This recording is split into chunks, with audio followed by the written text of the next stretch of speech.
Welcome to mikeybalzz fishing. Guess where we're at? Bog. Oh, do you know where we are? Do you know, this is why you live here. And that's actually the truth. This lake, we're at beautiful Lake Pickwick. This lake is literally the reason that I moved to Alabama. I came out here many years ago filming. You guys know JT Kenny, good buddy of mine. I actually filmed JT on this lake, and I absolutely fell in love with it. The ledge fishing, the beauty of the lake, the way it lays out, it is super cool. And that kind of brings us to the topic. So what we're doing, it's not as good as it used to be in the sense of it's a lot harder, the fish are a lot more pressured, but you can still catch a ton of fish fishing ledges, fishing offshore on Lake Pickwick. And honestly, it's one of my favorite things to do, which is kind of ironic because I love punching mats. I like throwing a chatterbait shallow. I like throwing a frog. You know, I got all that Okeechobee background. But the other thing, if there was an ideal lake for mikeybalzz, it would be you can go punch for them or you can fish in 25 to 30 feet for them. And this lake, actually this year, this lake might actually offer some of that. And I think one of the reasons that I really love ledge fishing is it's kind of like a science experiment. You go and you locate schools, which is what we're gonna do. We're gonna use our CMAP, we're gonna use all the Lowrance units. We're gonna locate these schools. They're on river bars, they're on humps, they're on shell bars, road beds. But what's cool is you locate these groups of fish, and I think you can see, like, I got like 5-6 rods there. I got 4 or 5 rods there. I got another 4 rods right there. But the coolest part about all those rods is you can really like go through like a science experiment process with these fish. The group is down there. They might be a little beat up. They might be fresh fish moving out from the spawn, but you can use all these baits and do like little tests. Like, are they up in the water column? Can I throw a hair jig? Do I need to use finesse stuff like you know, the power net? Do I need to use a drop shot? Should I use a wacky rig? Do they need to be triggered? Like activate the school, like throw a crankbait or like a Magnum nickel spoon, which I actually have 2 big spoons right down there. But that's the fun part. You can go through sort of this experimental sort of hypothesis, try, experiment, and then conclusion with these fish when you find them, and really learn about how the fish behave to, like, in regards to different baits and different presentations. And I think that process is super cool. It's super addictive because you learn so much about fish behavior, how they look at forage, how they look at the baits that you're throwing at them. And there's something just cool and romantic, or like, I don't know, just something revealing where it's like, I see these fish on the graph, I know there's bass down there. How do I go through the process to actually catch them? And that's what we're gonna do today. I don't know if we're gonna catch big ones, but I love doing this. So I'm gonna show you the process of how to use your graph to locate some fish, and then the process we go through with having a million different baits, a million different rigs, a hair jig, a scrounger hair jig, a swim bait. That's a true bass swim bait. I got a super heavy chatterbait, got a bunch of crankbaits. Going through the process of picking out the right bait for the right moment to get that school to go, or to get just a couple of those big ones to go. Make sure to hit that like and subscribe button. If you don't do it for me, do it for Bog, who's already, I don't even know where Bog is. He's exploring. But hit that like and subscribe button. Your grassroots support really drives this channel. And dude, like, we're growing. Very much growing. And it's all thanks to you guys. But I'm gonna get the boat rigged up. Let's go fishing, guys.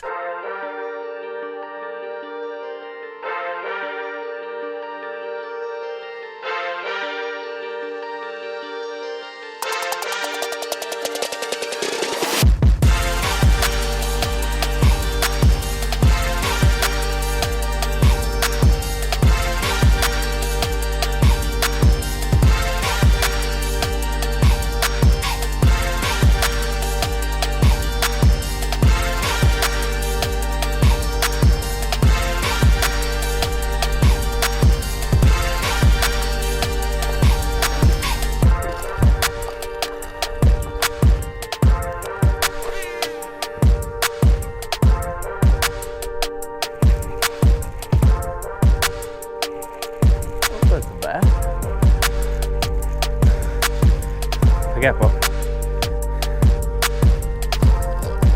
Shot. I think I got them lined up, guys. We're throwing it's an Azuma crankbait. Trying to mix it up, not always throw a 10XD or 6XD. And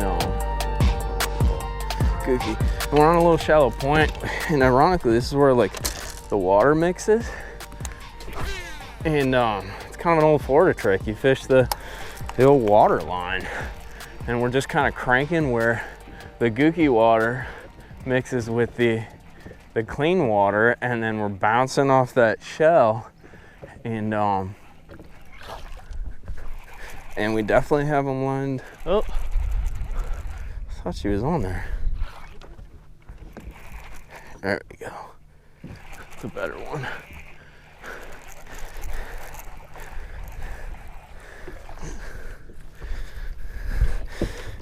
Getting a little bit bigger. She's peeing. That's kind of interesting. This fish might actually be coming in to spawn, dude.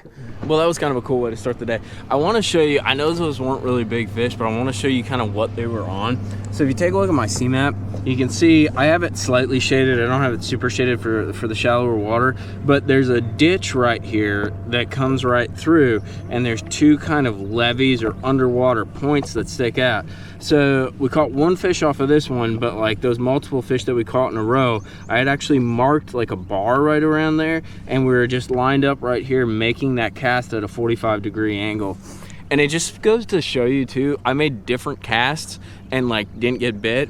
There was some little like hard spot on there that I could feel with that crankbait, and really lining up and making that cast over and over again. The ghost comes in handy with spot lock, but you still have to pay attention to where you are and maybe use like a, so for instance, there's a boat out there. I was actually using that boat to kind of line up my cast. I know he's moving a bit, but they're not gonna bite forever, right? For 5 or 10 minutes, you got a little window.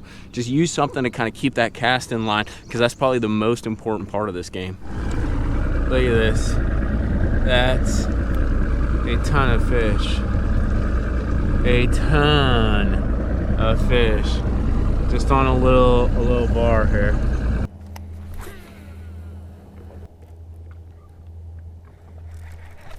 Oh, go, go, go, go. Got him that time. Stay on. Stay on. Running straight at the boat. Nice. Dude, look how fat that joker is. Look how fat that joker is. We got him fired up, guys. We gotta keep him going here. Guys, what I'm doing with this hair jig, I was slow rolling at first, and now I'm letting it get down to the bottom. I'm just raising my rod tip and giving it like three or four reels, and then watching it pendulum down. It's not on slack line, and they're either hitting it on the fall or right as I'm like lifting it up. But you're not doing much with it. It's super duper subtle.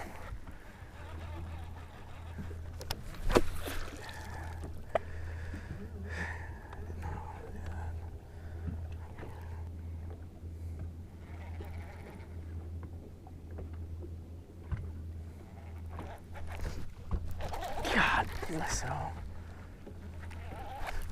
Got him that time. That's a better one. Right on the drop, guys. That feels like a big one. Oh yeah. Oh dear. We might need the net on this one.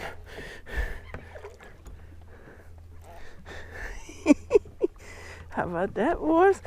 How about them apples? Oh no, oh no. I got you.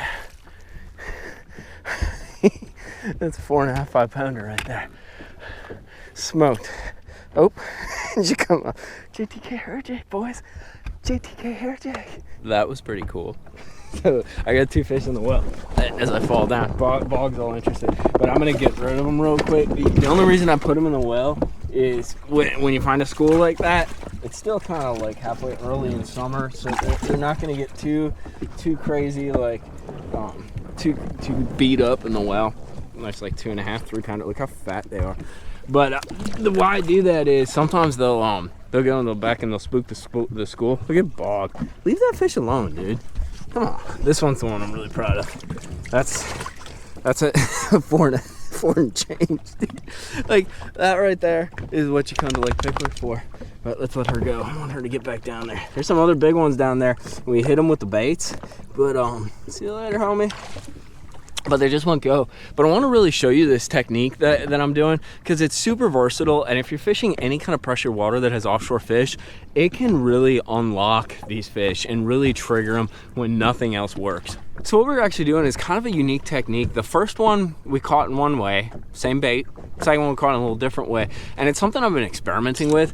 Basically, you take a hair jig. This is my favorite hair jig. It's a JTK hair jig. This is 5/8. For 99% of your applications, this is what you'll use. If you're fishing like 25 to 35 or 40 foot, go to the 3/4, or if you got a whole ton of current, go to the 3/4, or if they're smashing it. But in general, if you got a 5/8 tied up, you're good to go.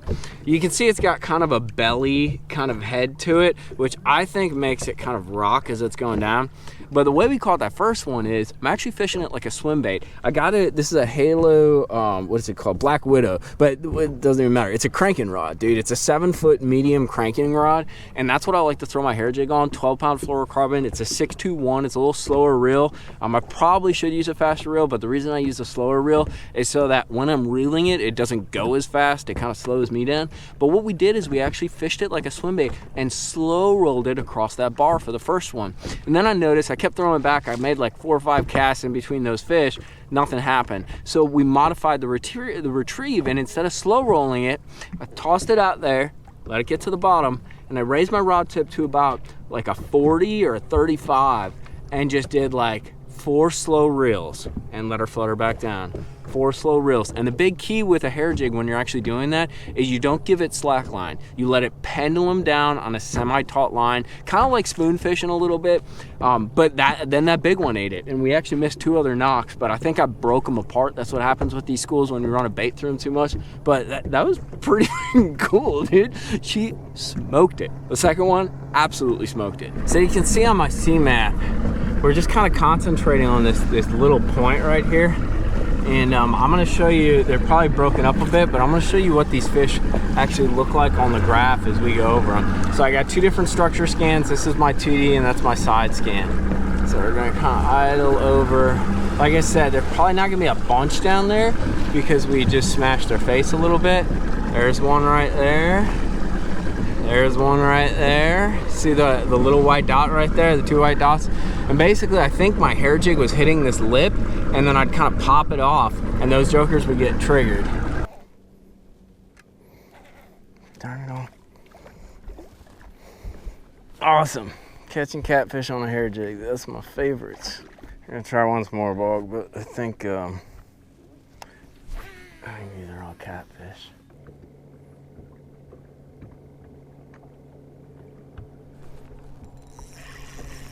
Got him that time. That's a big one too. Oh dear, stay on. Stay on.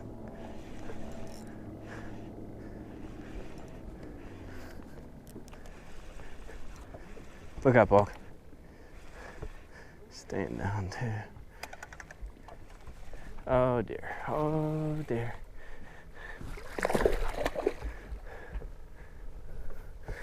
Guys, we had to get out the drop shot because they would not freaking chew. So I got my old wacky rig drop shot, and she smoked it. You like that, Bog? I like that too. So it just shows you kind of, sometimes you gotta adapt a little bit. Let's let her go real quick. Sometimes you gotta adapt. Oh, you gonna jump? Nope, you're gonna go straight back down. I want to throw you a quick little tip, and it's kind of for finesse fishing. So, you know, we caught some fish. Fish got a little weird. We just caught a decent one on a drop shot. But one thing that I do with my drop shot, if you take a look, if you can get away with it, now I like wacky rigging it, but in general though, that open hook, and it's a little trick JT kind of taught, actually he reinforced. I was already wacky rigging, but JT really reinforced it because he actually threads his worm up the hook. But what it does is, I use a very parabolic rod. It's a Halo, I think Daylight 2 or something like that, but it's a super like moderate bend. So like I rely more on the rod loading up than actually feeling the bite. And oftentimes when they get weird like this, all that happens is it loads up. And when you use that open hook, you miss a lot less fish because you don't actually have to set the hook because you're using lighter tackle anyways. That's why you want to run, you see I got braid on there to a fluorocarbon leader. It gives you less stretch and just better hook setting capability. But you run that open hook because you don't miss fish. And then the other thing you got to remember is it's a drop shot, dude. Like I got mine like about 14 to 16 inches of leader space between the weight and the hook. So it's above the bottom, dude. So if you're fishing like shrimp grass we got in Florida, or like little grass sprouts just coming up, even if you're fishing eelgrass that's a little taller off the bottom, I caught one of my biggest fish on Lake Gunnersville when I first moved here, like a 5 to 6 pounder, actually using this drop shot in the eelgrass with an open hook and a wacky worm. So like you can actually fish pretty thick cover with that open hook. If you're fishing hard cover such as wood, you're in trouble. But if it's a shell bar where it's open water, if you're fishing grass that's just sprouting off the bottom, run that open hook. You're gonna miss a lot less fish, and you're actually gonna catch some fish that you didn't even know were there. You're gonna reel down, the rod's gonna load up, and you're gonna think you're hung up for like 0.2 seconds until your rod starts going whoa, whoa, whoa.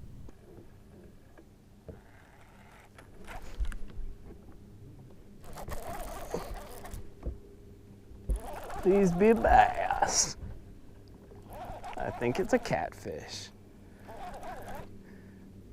Because if it's a bass, it's a big one. Oh God, oh God.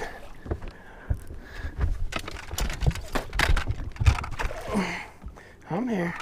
Ah! Let's wrap up this video. Happy summer to you guys. It killed the COVID, bro. So the best way to wrap up a video is I'm gonna do a little breakdown and run through kind of the rigs that I have when we're doing some of this offshore fishing. I'm a nut. Like, one of the things that I really love about offshore fishing is the millions of baits that you can use. And sometimes you need a million baits. Sometimes you need one bait. So I'm gonna run through this stuff. I think it's fun to have all the different stuff. It allows you to fish different levels in the water column, which we'll talk about.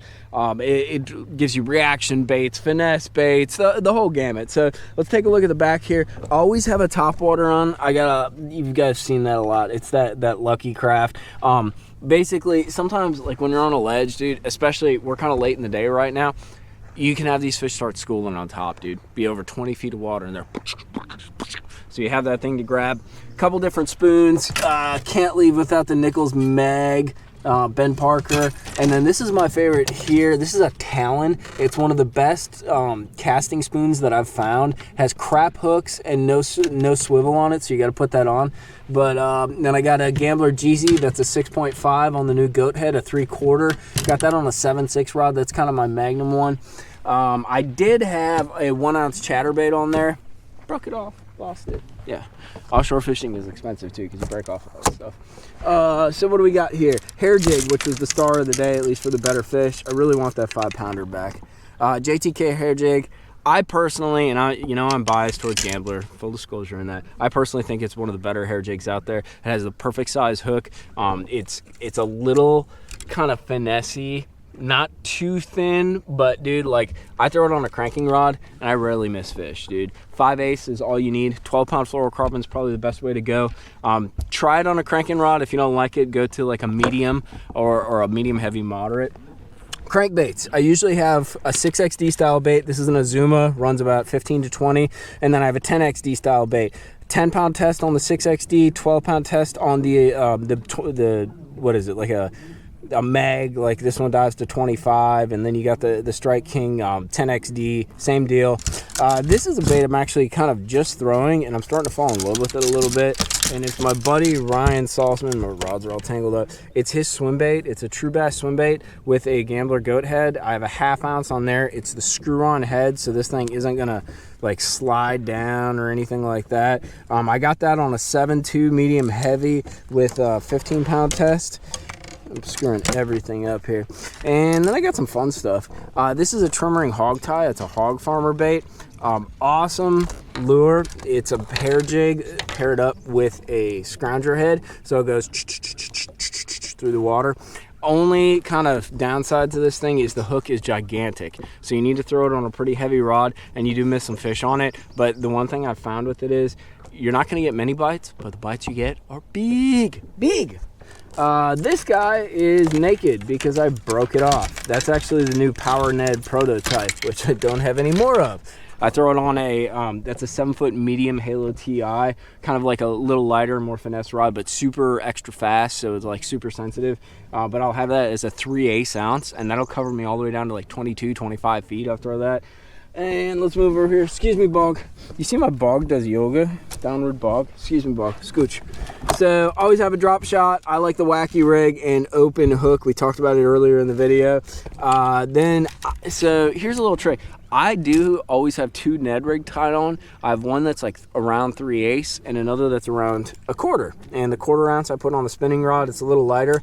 I'll put a fat ace or an ace on the 1/4 ounce, and then on the 3/8 ounce I'll put that 7-inch magnum super fat ace and then I'll cut it down. So basically I got like a magnum Ned, and then I got a little more finesse Ned, and then right under that little sneaky thing, never go anywhere without an eco rig. They did not want this today. I don't know why, because usually I catch a ton on it. So something that I do a little bit different with this, a lot of guys use circle hooks. If you're fishing super ultra clear water, you probably got to use like a circle style hook.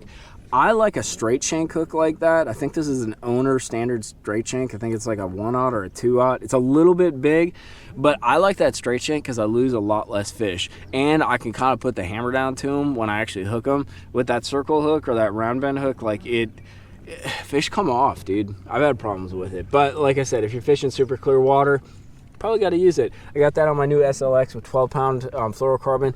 I will put that Nico rig on a spinning rod. You see it has that little light weight in it. It's usually like an eighth or a hair more than an eighth. I'm sorry, a 16th or a hair more than a 16th, just under an eighth.